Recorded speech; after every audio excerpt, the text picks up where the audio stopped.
Let's pick up on that final story in the headlines. Let's have a look at the front page of the newspaper, the Daily Telegraph, which picks up 650-year-old law of treason could be used against returning jihadists.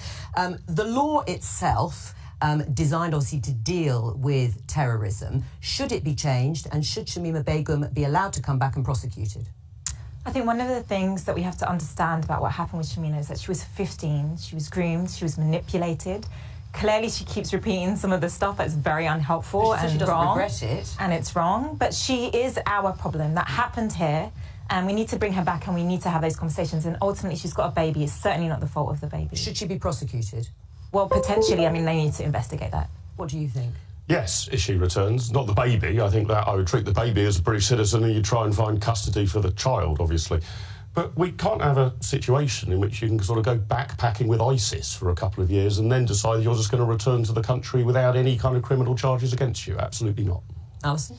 She is and remains a British citizen, but she should have to face the consequences of her actions, and whether that's through the courts or through prosecution, that's for the law to decide. But she does have this baby. We do need to take that into account. And she was 15, very young, very impressionable when she left, and that also needs to be taken into account. Is it a difficult situation in as far as your thoughts on it, when you think she was a child when she left, she is no longer a child, and now she has a baby of her own?